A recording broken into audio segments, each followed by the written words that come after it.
all of those things. It will require some coordination by the Orange County Mayor and actually ensuring that we work across jurisdictional boundaries with the municipalities and other counties to have the appropriate infrastructure in place so that our communities can be safe. Sheriff Demings, we've heard a lot recently about since the shooting at Selma Douglas High School about the possibility of putting basically arming teachers to prevent something like this, or to end that threat if something like this happens. What's your stance on the issue when it comes to that? I think that we have to look at some common sense solutions to some of the challenges that we have regarding school safety. I don't believe that at this point the solution is purely within arming teachers or what have you. I can tell you that as a 37-year lawman, there's a diminishing skill set there. I train actively in order to be able to use my firearm and to react appropriately in a critical situation.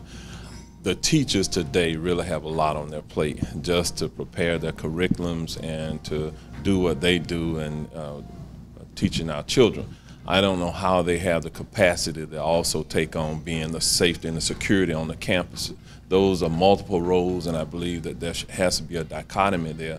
But we all acknowledge that we should improve the safety and security by using technology, by using some infrastructure improvements on our campuses and doing other things. And then we have to, as a society, face the reality of what do we do about gun control versus gun rights.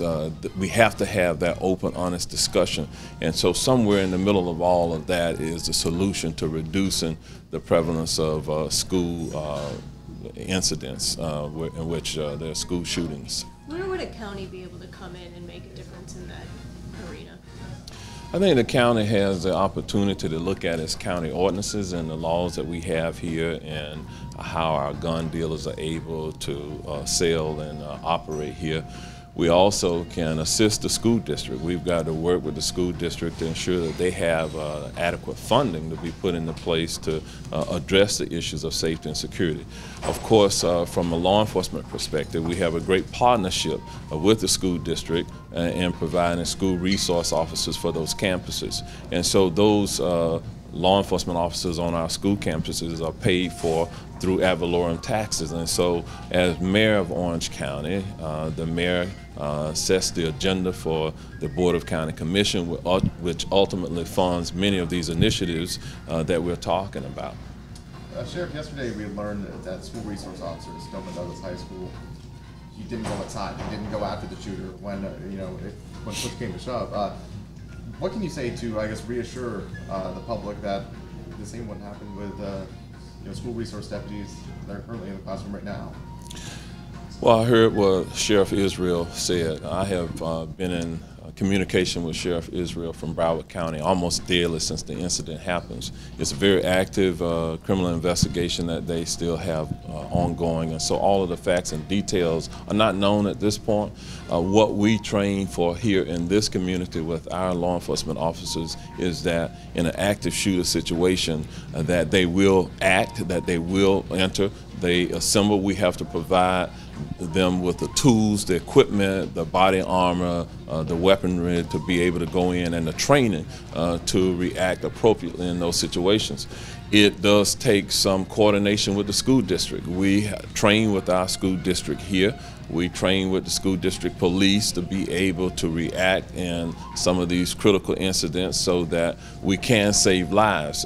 Certainly in the average school shooting, they all happen in 3 to 5 minutes or less. So you're talking about a very quick response in order to be able to mitigate the loss of lives. And so we do expect our law enforcement officers to enter these scenes, but with appropriate assistance to be able to neutralize a particular threat.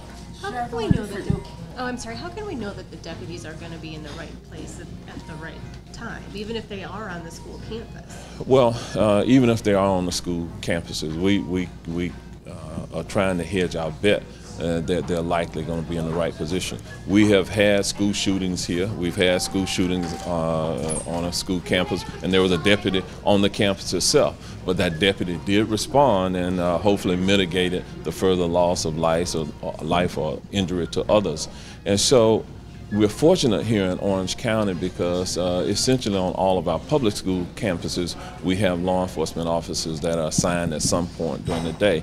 The school district, we're one of the few school districts that actually has a police department, and so that's a plus for our community. Now, there's no panacea here. There's no silver bullet that we have to protect our students. We have to also change human behavior. We've got to get individuals to not make the decision to pick up a gun and then go kill innocent people. Do you feel the collaborative efforts such as what Grady Judd is suggesting would be beneficial in Orange County? I guess you're talking about the Sentinel types of programs in which there would be volunteers and others who may be trained in some fashion to handle a firearm or respond to a critical incident. I don't know that that's the solution either, because really it takes a lot of training. We want to ensure that people who are on our campuses have the psychological makeup to be on those campuses, and so we have to look at it holistically. What I'm looking at doing is continuing to have the dialogue with our community, to have visioning sessions so that we provide the kind of safety and security that our community wants.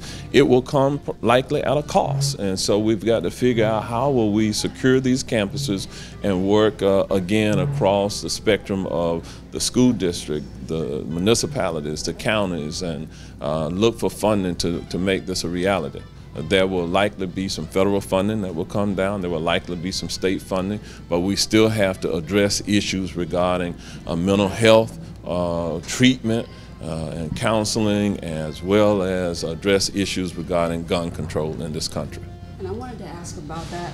Florida has been rated kind of at the bottom in terms of mental health provisions. So would you be able to make any changes on that note once you become mayor? Certainly, the mayor has funding for mental health treatment, but we've got to do better at getting our state to fund mental health treatment. That's largely a state issue as well as a federal issue.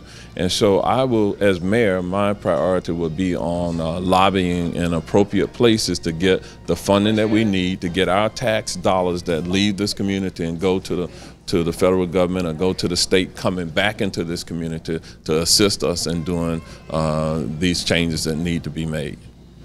Thanks, Sheriff. Okay. Thank you very much.